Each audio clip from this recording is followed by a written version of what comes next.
بسم اللہ الرحمن الرحیم۔ عام طور پر لوگ نوجوانوں کو چھیڑا کرتے ہیں اور بار بار پوچھا کرتے ہیں کہ نکاح کب کر رہے ہو، بریانی کب کھلا رہے ہو۔ تو اس کے متعلق کچھ باتیں عرض کرنی ہیں آپ کی خدمت میں، اس لیے کہ یہ جتنا آسان لگتا ہے اتنا آسان مسئلہ ہے نہیں۔ دیکھیے، یہ ایسا مسئلہ ہے کہ جیسے کسی کی شادی ہو گئی اور اس کی شادی کو 1 برس ہو گیا یا 2 برس ہو گئے، 3 برس ہو گئے، اولاد اس کے نہیں ہوئی، اور آپ اس سے پوچھتے ہیں کہ عقیقہ کب کر رہے ہو، پوچھ سکتے ہیں؟ کیوں نہیں پوچھ سکتے؟ اس لیے کہ یہ اس کے بس میں نہیں ہے۔ تو نکاح بھی انسان کے اپنے بس میں نہیں ہے۔ آئی بات سمجھ میں؟ اس دنیا میں کچھ بھی وما تشاءون الا ان یشاء اللہ رب العالمین، کہ تم اس کے علاوہ کچھ چاہ ہی نہیں سکتے جو اللہ رب العالمین چاہے، اس کے بغیر ہم کچھ کر ہی نہیں سکتے۔ ایک طرف ہم کہتے ہیں کہ سب کچھ اللہ کے کرنے سے ہوتا ہے، اللہ کے ارادے سے ہوتا ہے، دوسری طرف ہم اس طرح کی باتیں بھی کرتے ہیں۔ جس طرح اس کو مذاق میں لیا جاتا ہے اتنا ہلکا مسئلہ ہے نہیں، اس لیے کہ آپ کے بار بار کہنے کی وجہ سے اس کے اندر جو خیالات پیدا ہوں گے، اور استطاعت اس کو ہے نہیں، یا ابھی نکاح اس کا ہوا نہیں، اور وہ کسی گناہ میں مبتلا ہوا، اس کے ذمہ دار آپ ہوں گے۔ جتنوں نے بریانی کے لیے کہا تھا یا جتنوں نے نکاح کے لیے کہا تھا، یہ سب دیکھو، یہ سب جو ہے نا، یہ صرف سوشل افیئرس نہیں ہے، یہ سب تو ریلیجیس افیئرس ہیں۔ ان سب کا تعلق تو دین سے ہے۔ اسلام میں نکاح کرنا صرف اپنی جنسی تسکین پورا کرنے کے لیے نہیں ہے، وہ تو ہے ہی، اپنی جو ایک نیچرل ضرورت ہوتی ہے انسان کی، وہ ضرورت تو پوری ہوتی ہی ہے، اور اسلام میں اس ضرورت کو پورا کرنے کا ایک واحد راستہ نکاح ہے، اس کے علاوہ اور کوئی طریقہ بھی نہیں۔ لیکن اس کو اس طرح مذاق میں لینا یہ مناسب نہیں۔ جیسے میں نے آپ کو مثال دی کہ جس کے بچہ نہیں ہوا یا نہیں ہو رہا ہے اور آپ بار بار اس کو چھیڑ رہے ہیں، تو جس طرح اس کو تکلیف ہوتی ہے، تو جس کا نکاح نہیں ہوا آپ بار بار اس کو چھیڑ رہے ہیں، اس کو بھی تکلیف ہوتی ہے۔ اس کے کیا احوال ہیں آپ نہیں جانتے۔ جیسے میں نے کہا تھا کہ بعض دفعہ تو ایسا ہوتا ہے کہ نکاح کسی پر کرنا ہی جائز نہیں ہوتا، نکاح کرنا حرام ہوتا ہے، ایسی بھی صورتیں۔ اب آپ اس کو بار بار کہہ رہے ہیں، اس کا مذاق اڑانا ہوا یہ تو دیکھو، مذاق کرنا اور مذاق اڑانے میں بہت فرق ہے۔ حضرت نبی کریم صلی اللہ علیہ وسلم نے مذاق کرنا تو سکھایا ہے، مذاق اڑانے سے سختی سے منع فرمایا ہے۔ تو اس لیے ان باتوں کا بہت خیال رکھنا چاہیے۔ تو یہ ہماری ایک کتاب ہے دین و دنیا، تو اس میں یہ مضمون ہے، اخبار وغیرہ میں بھی شائع ہو چکا ہے، یوٹیوب پر بھی پہلے سے ایک چھوٹی سی کلپ اس سے متعلق ہے، اور آج تفصیلی طور پر آپ کے سامنے یہی بات پیش کرنے کا ارادہ ہے کہ ہم انسانوں کا بھی عجیب حال ہے، جو ذمہ داریاں ہمارے ذمے عائد ہوتی ہیں ان کی تو فکر کرتے نہیں، ان چیزوں کے پیچھے پڑے رہتے ہیں جن سے ہمیں کوئی لینا دینا نہیں۔ یہ لینے دینے کی بحث بھی خوب چھڑی، جب تک کسی بات میں ہمارا کوئی دنیاوی فائدہ نظر نہ آتا ہو، یعنی جس معاملے سے ہمیں کچھ لینا نہ ہو، اس میں حصہ لینے سے ہم لوگ اکثر بچتے ہیں۔ یعنی دنیاوی چند ٹکے اگر ملتے ہیں تو پوری رات کر لیں گے، اور اگر ایسا نہیں تو پھر ہم اس کی فکر نہیں کرتے۔ جو کچھ کرتے ہیں کسی دنیاوی فائدے کے پیش نظر ہی کرتے ہیں، اسی لیے اب کوئی کسی کے نکاح اور رشتے کے چکر میں نہیں پڑتا۔ پہلے لوگ کسی کا بیٹا یا بیٹی جوان ہوتے ہی اپنی سماجی ذمہ داری کا احساس کر کے ان کے نکاح اور مناسب جوڑ کی فکر میں لگ جاتے تھے، اور اکثر شادیاں اسی طرح طے پاتی تھیں۔ لیکن اب اسے لوگ کسی کی زندگی میں ٹانگ اڑانا یا بے وجہ اپنے گلے میں پھندا ڈالنا کہتے ہیں۔ ان کا ماننا ہے کہ بھائی ہم کیوں کسی کے معاملے میں پڑیں، خدا نہ خواستہ کل کوئی بات بگڑ گئی تو کون ذمہ دار ہوگا۔ اس سے انکار نہیں کہ ہر سکے کے 2 پہلو ہوتے ہیں، یہاں بھی دونوں باتیں ہو سکتی ہیں۔ آپ کا بتایا یا کرایا ہوا رشتہ کامیاب بھی ہو سکتا ہے اور ناکام بھی، لیکن یہ تمام ہی معاملات ہیں، یہ تو تمام معاملات میں ہوتا ہے کہ کوئی بھی کام اگر آپ کر رہے ہیں یا بتا رہے ہیں تو اس میں فائدہ بھی ہو سکتا ہے اور نقصان بھی۔ اگر آپ جان بوجھ کر کوئی بات چھپائیں گے، یعنی کسی کا نکاح کروا رہے ہیں، کسی کا رشتہ کروا رہے ہیں، تو جان بوجھ کر کوئی بات چھپائیں گے تو گنہگار ہوں گے، ورنہ نہیں انشاءاللہ۔ اگر مان لیں کہ آپ اسی لیے کسی کے نکاح کی فکر نہیں کرتے کہ کل کچھ غلط ہو جانے پر وہ آپ کا گریبان پکڑے گا، تو ایسا کر لے کہ آپ صرف مناسب جوڑ کی نشاندہی اور اسے رہنمائی کر دیں، بس گائیڈ کر دیں کہ وہاں پر بھی ایک لڑکی ایسی ہے جو آپ کی عمر وغیرہ کے حساب سے یا آپ سے اس کا میچ ہو سکتا ہے، یا کوئی لڑکا ایسا ہے جس سے آپ کا میچ ہو سکتا ہے، تو اتنا کہہ کے بات پوری کر لیں اور صاف کہہ دیں کہ آگے کا معاملہ آپ جانیں، آگے میری کوئی ذمہ داری نہیں، لیکن کم سے کم اتنی فکر تو آپ کو کرنی ہی چاہیے۔ وہ اس لیے کہ مناسب جوڑ مل پانا خاصا مشکل ہو گیا آج کے زمانے میں۔ اب دو طرح کے لوگوں کی شادی آسانی سے ہو جاتی ہے، ایک تو وہ جس کی رشتہ داریاں بہت ہوں اور کوئی رشتہ دار اس کے لیے رشتہ تلاش کر دے تو ان کی شادی آسانی سے ہو جاتی ہے، یا وہ جو اسکول کالج وغیرہ میں خود ہی اپنا معاملہ سیٹ کر لے۔ اس کے علاوہ جتنے سیدھے سادے لوگ ہوتے ہیں ان کے نکاح کے بڑے مسئلے ہو گئے، اور یہ آپ لوگوں کی جو مسکراہٹ ہے لبوں پر اس سے صاف ظاہر ہو رہا ہے۔ اس لیے وہ لوگ جنہیں خدا نے سمجھ دی ہے انہیں اس مسئلے کو سنجیدگی سے لینا چاہیے اور اپنی استطاعت کے مطابق ہر ممکن کوشش کرنی چاہیے۔ یہ بھی یاد رہے کہ یہ کوشش پورے اخلاص کے ساتھ ہونی چاہیے، خلوص ہونا چاہیے، اس میں کسی غرض یا دنیاوی منفعت کے لیے ایسا کرنے سے ثواب کی امید باقی نہیں رہتی۔ نیز رشتہ ڈھونڈنے یا رشتہ کروانے میں یہ اصول بھی یاد رکھنا چاہیے کہ جو اپنے لیے پسند کرے وہی اپنے بھائی کے لیے بھی پسند کرے۔ بعض لوگ بتاتے بھی ہیں تو ایسا رشتہ بتاتے ہیں جس کا کوئی میچ ہی نہیں ہوتا، تو بھائی یہ بھی سوچ لیجئے کہ اگر آپ کو ایسا رشتہ بتایا جاتا، اور حضرت نبی کریم صلی اللہ علیہ وسلم نے مسلمان کی نشانی بتائی ہے کہ وہ اپنے بھائی کے لیے وہی پسند کرتا ہے جو اپنے لیے پسند کرتا ہے، تو یہ دیکھیں کہ اگر اس صورت میں مجھے اس طرح کا رشتہ بتایا جاتا تو بعض لوگوں کو جب اس طرف توجہ دلائی جاتی ہے تو وہ کسی بھی ایرے غیرے یا بالکل نامناسب جوڑ کی نشاندہی کر کے خود کو سبکدوش یعنی ذمہ داری سے بری سمجھ لیتے ہیں۔ یہ انتہائی درجے کی اخلاقی پستی ہے کہ جس سے خود آپ یا اپنی اولاد کا رشتہ کروانا گوارا نہیں کرتے، کسی اور کو اس کا مشورہ کیوں دیتے ہیں؟ حضرت انس رضی اللہ عنہ سے مروی ہے، رسول اللہ صلی اللہ علیہ وسلم نے ارشاد فرمایا، تم میں سے کوئی شخص اس وقت تک کامل مومن نہیں ہو سکتا جب تک اپنے مسلمان بھائی کے لیے وہی نہ پسند کرے جو اپنے لیے پسند کرتا ہے۔ یہ بخاری شریف کی روایت ہے، اور یہ پورے سماج کی ذمہ داری ہے۔ آج ہم کہتے ہیں کہ وہ آج کل بہت ساری مسلم لڑکیاں غیر مسلم لڑکوں سے نکاح کر رہی ہیں، اور وہ یہ کر رہی ہیں اور وہ کر رہی ہیں، تو اس پر تو بہت باتیں کرتے ہیں، لیکن اس پر کم بات کرتے ہیں کہ کیوں کر رہی ہیں۔ اس کی ایک بہت بڑی وجہ یہی ہے کہ ہمارے مسلمان ان سے شادی نہیں کر رہے، اور قرآن میں اللہ تعالیٰ نے فرمایا تھا کہ مثنا و ثلاث و رباع کہ نکاح کرو، دو دو، تین تین، چار چار۔ ہم سب ایک ہی شادی پر رکے ہوئے، جن کو استطاعت ہے بھی وہ بھی نہیں کر رہے ہیں۔ دیکھو یاد رکھو 1400 سال ہو گئے، حضرت نبی کریم صلی اللہ علیہ وسلم نے ہمیں یہ تعلیم دی کہ بیٹی آپ کے لیے کوئی بوجھ نہیں ہوتی، اس کو زندہ درگور مت کرو، اس کو کوکھ میں مت مار ڈالو۔ اس کا اثر ہے کہ الحمدللہ آج بھی مسلمانوں میں بیٹیاں زندہ رہتی ہیں، اور اسی وجہ سے بیٹیاں زیادہ ہوتی ہیں، اور غیروں کے یہاں پر ایسی کوئی تعلیم نہیں، تو وہ پیدا ہونے سے پہلے ہی مار دیتے ہیں یا پیدا ہونے کے بعد بھی کچھ کرتے ہوں۔ تو ان کے یہاں تو لڑکیاں کم ہیں، ہمارے یہاں زیادہ ہیں، کیونکہ ہم ان کو مارتے نہیں۔ تو اب تو ان کی ذمہ داری کس پر ہے؟ ہم پر ہی ہے۔ اور ہم کیا کرتے ہیں کہ ہمارے معاشرے میں بہت سارے نوجوان ایسے ہیں کہ ان کا کہیں ٹاکا بھڑ گیا اور پھر وہ کہتے ہیں کہ میں نے اس کو مسلمان کر لیا۔ ارے بھائی، صرف کلمہ پڑھوانے سے مسلمان ہو جاتے ہیں؟ اس کی پوری زندگی کی جو تعلیم و تربیت ہے، پورا دین سکھانا، اس میں آپ نے کیا کیا؟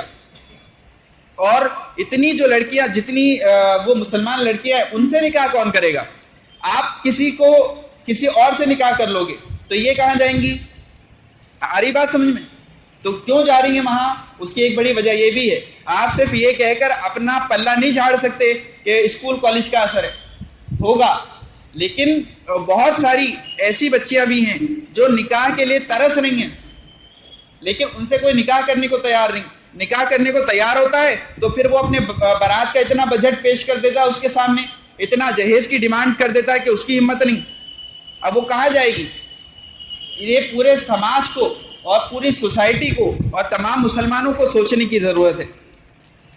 صالح معاشرے کے لیے نہایت ضروری ہے کہ جوان لڑکے لڑکیاں بغیر شادی کے نہ رہیں. دیکھیے آپ سماج میں چاہتے ہیں کہ اصلاح ہو، معاشرے کی اصلاح ہو، اصلاح معاشرہ ہو، تو اصلاح معاشرہ جل سے جلوس کر کے نہیں ہوتا، گراؤنڈ لیول پر آپ کو محنت کرنی پڑے گی. اس میں سے یہ بھی ہے کہ جو لڑکے اور جو لڑکیاں بغیر شادی شدہ ہیں تو ان کے مناسب میچ کروا کر نکاح کروائے جائیں. جب تک ان کے نکاح نہیں کروائے جائیں گے تب تک آپ یہ نہیں اس پر اطمینان نہیں کر سکتے کہ وہ کوئی گناہ نہیں کریں گے. اس لیے کہ انسان کی وہ فزیکل اور نیچرل ڈیزائر ہے، اس کی ضرورت ہے، وہ اس سے بچ نہیں سکتے آپ. اس لیے کہ نگاہ اور شرمگاہ کی حفاظت کے بغیر صالح معاشرہ ممکن نہیں، اور نگاہ اور شرمگاہ کی حفاظت کا اسلام میں جو واحد طریقہ ہے وہ نکاح ہے. اس کے علاوہ ہمارے پاس اور کوئی دوسرا طریقہ نہیں ہے. اس اصول کو سمجھے بغیر کوئی کتنی ہی اصلاح معاشرہ کی اجلاس اور کانفرنس سے کر لے، اس سے کوئی اچھا نتیجہ نکلنے والا نہیں. اسلام کا مزاج یہ ہے کہ ہر ایک کو اس کی ذمہ داری کا احساس دلایا جائے. اس لیے اللہ تعالیٰ نے گویا پورے سماج کو اس کے ذمہ داری کا احساس دلاتے ہوئے قرآن کریم میں اس بات کو ارشاد فرمایا، اعوذ باللہ من الشیطان الرجیم وَأَنْكِحُوا الْأَيَامَ مِنْكُمْ وَالصَّالِحِينَ مِنْ عِبَادِكُمْ وَإِمَائِكُمْ إِنْ يَكُونُوا فُقَرَاءَ يُغْنِهِمُ اللَّهُ مِنْ فَضْلِهِ وَاللَّهُ وَاسِعٌ عَلِيمٌ، کہ تم میں سے جن مردوں یا عورتوں کا اس وقت تک نکاح نہ ہو ان کا بھی نکاح کراؤ، اور تمہارے غلاموں اور باندیوں میں سے جو نکاح کے قابل ہوں ان کا بھی نکاح کراؤ، اور اگر وہ تنگ دست ہوں تو اللہ تعالیٰ اپنے فضل سے انہیں بے نیاز کر دے گا، اور اللہ بہت وسعت والا اور سب کچھ جاننے والا ہے. تو قرآن کی اس آیت میں پورے سماج کو یہ حکم دیا کہ جو بغیر نکاح کے ہیں آپ ان کے کوشش کر کے ان کے نکاح کرواؤ. تو یہ تو سماج کو، سوسائٹی کو حکم دیا. پھر اس کا ثواب سنیے. ابو داؤد شریف کی روایت ہے، رسول اللہ صلی اللہ علیہ وسلم نے اس عمل کی فضیلت بیان کرتے ہوئے ارشاد فرمایا کہ جس نے کسی کا نکاح کروایا بغیر کسی دنیاوی فائدے کے، جس نے کسی کا نکاح کروایا اللہ تعالیٰ قیامت میں اسے بادشاہوں جیسا تاج پہنائیں گے. کبھی سنی نہیں ہوگی آپ نے یہ حدیث غالباً. اللہ کے نبی صلی اللہ علیہ وسلم فرماتے، آپ نے یہ تو سنا ہے کہ اگر کسی کا بچہ حافظ ہو جائے گا تو اس کے ماں باپ کو تاج پہنایا جائے گا. یہ تو آسان ہے، یہ اور آسان ہے کہ اگر آپ کسی کا رشتہ کروا دیں، کسی کا نکاح کروا دیں بغیر کسی دنیاوی فائدے کے، آپ کے دل میں نیت صرف یہ ہو کہ اللہ کے نبی صلی اللہ علیہ وسلم نے یہ فضیلت بیان کی ہے اس کی، تو اللہ کے نبی صلی اللہ علیہ وسلم فرماتے ہیں کہ قیامت میں اللہ تعالیٰ اس کو بادشاہوں جیسا تاج پہنائیں گے. اب سب کریں گے انشاءاللہ اس کی کوشش. یہ تو حکم تھا سوسائٹی کو، معاشرے کو، سماج کو. اور پھر نوجوانوں کے لیے خاص حکم. رسول اللہ صلی اللہ علیہ وسلم نے ہر ایک شخص کو انفرادی طور پر بھی تنبیہ فرمائی اور ارشاد فرمایا کہ ہر صاحب استطاعت نکاح کرے، جو نکاح کی استطاعت رکھتا ہے وہ نکاح کرے. عبد الرحمن روایت کرتے ہیں کہ میں علقمہ اور اسود کے ساتھ حضرت عبداللہ بن مسعود رضی اللہ عنہ کے پاس گیا. انہوں نے فرمایا ہم جس زمانے میں جوان تھے اور ہم کو کچھ میسر نہ تھا تو ہم سے ایک دن رسول اللہ صلی اللہ علیہ وسلم نے فرمایا، اے نوجوانوں کے گروہ، جو کوئی نکاح کی طاقت رکھتا ہو وہ نکاح کر لے، کیونکہ نکاح پرائی عورت کو دیکھنے سے نگاہ کو نیچا رکھتا ہے. جب کوئی آدمی نکاح کر لیتا ہے تو اس کی نگاہ کی حفاظت ہو جاتی ہے اور حرام کاری سے بچاتا ہے. البتہ جس میں قوت نہ ہو تو وہ روزہ رکھے، کیونکہ روزہ رکھنے سے شہوت کم ہو جاتی ہے. یہ بھی بخاری شریف کی حدیث ہے. اگر کسی کے پاس نکاح کا سامان نہ ہو، یہ حدیث پہلے بھی بیان کی جا چکی، اسے بھی حوصلہ دیتے ہوئے رسول اللہ صلی اللہ علیہ وسلم نے یہ بشارت دی کہ 3 لوگوں کا ذمہ اللہ تعالی شانہ نے اپنے اوپر لے رکھا ہے کہ ان کی مدد کرے گا. 3 لوگوں کا ذمہ اللہ تعالیٰ نے اپنے اوپر لے رکھا ہے کہ اللہ تعالیٰ ان کی مدد کرے گا. ایک وہ غلام جس نے اپنے آقا سے رقم مقرر کر لی کہ اتنے رقم پر آپ مجھے آزاد کر دیں گے، اسے کہتے ہیں عربی میں مکاتب. ایسا غلام کہ جو یعنی اب تو ویسے غلاموں کا وجود نہیں رہا، اب جو نوکر ہوتے ہیں وہ غلام کے حکم میں نہیں ہوتے، غلام تو باقاعدہ خریدے اور بیچے جاتے تھے. یہ تو اپنے کچھ ٹائم کو آپ کے ساتھ میں بیچتے ہیں، تو نوکر جسے کہتے ہیں. تو یہ اور وہ میں فرق ہے. تو پہلے جو غلام ہوتے تھے، غلام کا بیٹا بھی غلام ہوتا تھا، تو اس کے آزاد ہونے کی یہ صورت ہوتی تھی کہ وہ کوئی رقم جتنے پہ اس کا مالک راضی ہو جائے وہ اس کو دے دیتا تھا، تو وہ آزاد ہو جاتا تھا. تو اس کا یہ بھی کیا جاتا تھا کہ وہ اس نے طے کر لیا، ابھی اس کے پاس کچھ نہیں ہے، اس نے طے کر لیا اپنے مالک سے کہ آپ مجھے اتنی رقم پر آزاد کر دیں گے. اب وہ کہیں سے انتظام کرتا تھا اتنے پیسوں کا. تو اللہ کے نبی صلی اللہ علیہ وسلم فرماتے کہ اگر کوئی ایسا ہے تو اللہ تعالیٰ نے ذمے لے رکھا ہے کہ اللہ تعالیٰ اس کی مدد کریں گے. دوسرا، ایسا نکاح کرنے والا جو پاک دامنی حاصل کرنے کے لیے نکاح کرتا ہے اور اس کے پاس نکاح کرنے کی گنجائش نہیں ہو رہی، استطاعت نہیں ہو رہی، تو اللہ تعالیٰ نے اس کا بھی اپنے ذمے لے رکھا ہے کہ اگر اس پہ کچھ قرض بھی ہو گیا تو اللہ تعالیٰ وہ اتروا دے گا، اللہ تعالیٰ اس کی مدد فرمائے گا. اور تیسرا، وہ شخص جو اللہ کے راستے میں جد و جہد کرنے والا ہو، جو بھی اللہ کے راستے میں کسی بھی درجے کی محنت کر رہا ہو، کسی بھی طریقے سے لوگوں تک دین پہنچانے کی کوشش کر رہا ہو، تو اللہ تعالیٰ نے اس کے بھی مدد اپنے ذمے لے رکھی ہے کہ اللہ تعالیٰ اس کی مدد فرمائے گا. تو یہ روایت نسائی شریف میں بھی ہے، ترمذی میں بھی ہے، ابن ماجہ میں بھی ہے. تو یہ نوجوانوں کو حکم دیا. تو غور کرنے کا مقام ہے کہ اللہ اور رسول جس چیز کی اتنی فکر فرما رہی ہیں اس میں کتنی حکمتیں پوشیدہ ہوں گی. بار بار جو آپ فرما رہے ہیں کہ نکاح کرو اور اس کو اس طرح سے سمجھا رہے ہیں تو اس میں کتنی حکمتیں پوشیدہ ہوں گی. دراصل جنسی خواہشات کے نتیجے میں سرزد ہونے والے گناہوں سے انسان کو روکنے والی صرف دو ہی چیزیں ہیں. جب انسان کو اس چیز کی خواہش پیدا ہوتی ہے تو دو ہی وجہ سے انسان اس سے رک سکتا ہے، یا تو وہ یعنی نکاح کر لے یا اس کے اندر خوف خدا ہو تو ہی وہ رک سکتا ہے. اس کے علاوہ اور کوئی وجہ نہیں ہے کہ جس سے وہ رک سکے. اسی لیے اللہ کے نبی صلی اللہ علیہ وسلم کی حدیث ہے کہ جب کوئی بندہ نکاح کر لیتا ہے تو اس کا نصف دین، آدھا دین مکمل ہو جاتا ہے. اب وہ باقی آدھے کی فکر کرتا رہے کہ آدھا تو اللہ تعالیٰ نے اس طرح اس کی مدد کی، اب باقی آدھے کی وہ فکر کرتا رہے. تو اس لیے ہمیں بھی اس کی فکر کرنی چاہیے.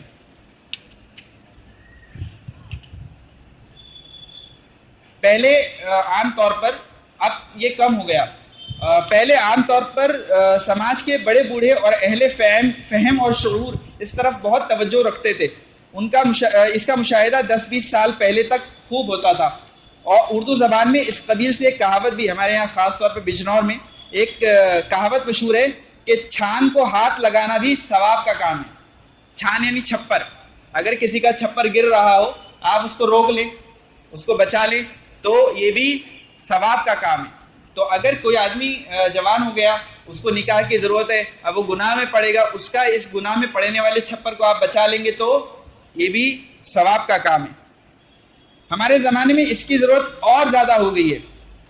لوگ توجہ کر دی لوگوں نے، لیکن ضرورت زیادہ ہو گئی، اس لیے کہ اب جو ہے نا نیوکلیئر فیملی ہوتی ہے. نیوکلیئر فیملی یعنی عام طور پر صرف وہ ہسبینڈ وائف الگ ہو جاتے ہیں، ان کا باقی رشتہ داروں سے کوئی تعلق نہیں ہوتا تاکہ ان کو کوئی روکنے ٹوکنے والا نہ ہو. اور جب ان کی اولاد جوان ہوتی ہے تو ان کا تعلق زیادہ ہوتا نہیں ریلیٹیو سے، تو وہ اس لیے عام طور پہ رشتے جلدی طے ہو نہیں پاتے. اور لوگ خاندان اور رشتہ داروں سے کٹے ہوئے ہوتے ہیں. تب سے اچھا اور مناسب رشتہ ملنا لوہے کے چنے چبانے جیسا ہو گیا ہے. جب سے یہ چیز شروع ہوئی تو اچھا رشتہ ملنا آج کے زمانے میں بڑا مشکل ہو گیا. اول تو مناسب جوڑ نہیں ملتا، اور کوئی ملتا ہے تو اس کے ڈیمانڈز کی ایک لمبی فہرست ہوتی ہے. یہی سبب ہے کہ میرج بیورو اور نکاح کروانے والے دلال جیسے لوگ بھی پیدا ہو گئے. اس کو بھی انہوں نے دلالی میں شامل کر لیا کہ اتنے ہزار لوں گا. تو وہ کیوں ہوا؟ کیونکہ ہم نے یہ نیکی کرنا چھوڑ دی. ہم نے وہ جنت میں اور قیامت میں وہ جو تاج ملنا تھا بادشاہوں والا، وہ چھوڑ کر ہم 5,000 10,000 میں بکنے لگے. تو یہ باقاعدہ میرج بیورو کے نام سے یہ سب کام ہونے لگے. اگر میرج بیورو وہ فری آف کاسٹ کر رہا ہے، اللہ کے لیے کر رہا ہے، تو بہت اچھا طریقہ ہے. لیکن عام طور پر ایسا ہوتا نہیں. ان کی کم سے کم اتنی تو تمنا ہوتی ہے کہ جب شادی ہوگی کہ اس کے بعد ہی دو، لیکن کچھ تو دو. تو اس لیے یہ صرف اللہ کے لیے کریں تو اس میں بڑا ثواب ملے گا. نکاح کروانے کی جانب لوگوں کی غفلت کی وجہ دنیاوی زندگی میں انتہائی انہماک اور مشغولی بھی کسی حد تک ہے. لوگ کہتے ہیں ہمارے پاس ٹائم ہی نہیں، ہم کہاں کسی کو بتاتے پھریں گے. تو اب ٹائم نہ ہو تبھی تو آپ کو ٹائم نکالنا پڑے گا, اسی پر تو آپ کو ثواب ملے گا.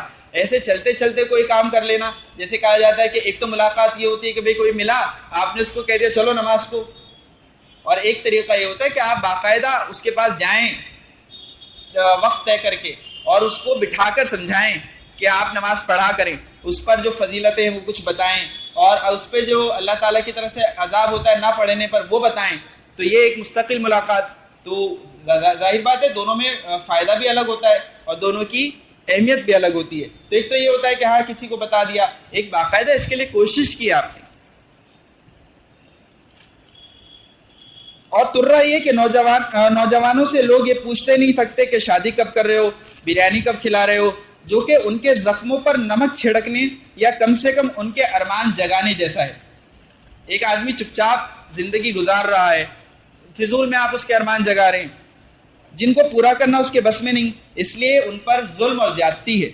حکیم الامت حضرت تھانوی رحمۃ اللہ علیہ نے ایک مسئلہ لکھا ہے کہ جو بعض لوگوں کو حج کا بڑا شوق ہوتا ہے, اور جن لوگوں نے حج کیا ہوا ہے تو وہاں کے واقعات وہ اس طرح انٹرسٹنگ وے میں سمجھاتے اور سناتے ہیں کہ وہ بیچارہ آدمی جس کے اوپر حج فرض ہی نہیں وہ بھی سوچتا ہے کہ کاش میں بھی حج کر لوں. اب وہ بعض تو ناجائز طریقوں پر کمائی کماتے ہیں اور اس سے حج کرتے ہیں پھر اس لیے کیونکہ ان کو شوق ہے, یا بعضوں کا حاجی صاحب کہلانے کا شوق ہے اس لیے. تو حضرت تھانوی رحمۃ اللہ علیہ نے فرمایا ہے کہ ایسوں کے سامنے اس انداز سے, اغلاط العوام میں حضرت لکھتے ہیں کہ ایسوں کے سامنے اس انداز سے حج کے بارے میں بیان کرنا وہ بھی حرام ہے. آئی بات سمجھ میں؟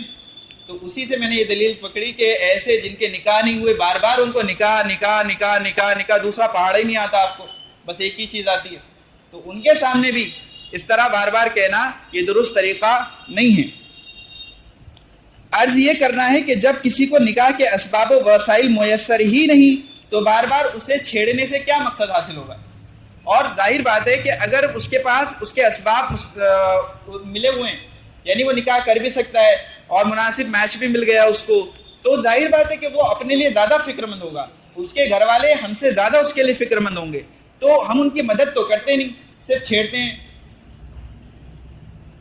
تو اس لیے آپ کو اس سے وحشت ہونی چاہیے کہ بار بار آپ کے اس ذکر کے باعث اس کے دل میں اگر ارمان مچلنے لگے اور اس کے صبر کا پیمانہ لبریز ہو گیا اور چھلکنے لگا اور وہ کسی گناہ میں پڑ گیا تو اس کے ذمہ دار آپ ہوں گے.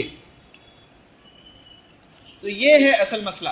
یہ مجھے سمجھانا تھا خاص طور پر کیونکہ میں نے بہت دیکھا ہے, بعض بزرگوں کو بھی دیکھا ہے اس گناہ میں ملوث ہوتے ہوئے. بہت ایسا لگتا ہے کہ سب سے زیادہ فکر مند یہی ہیں, لیکن ان کو کہو کہ ہے کوئی جس سے کروں.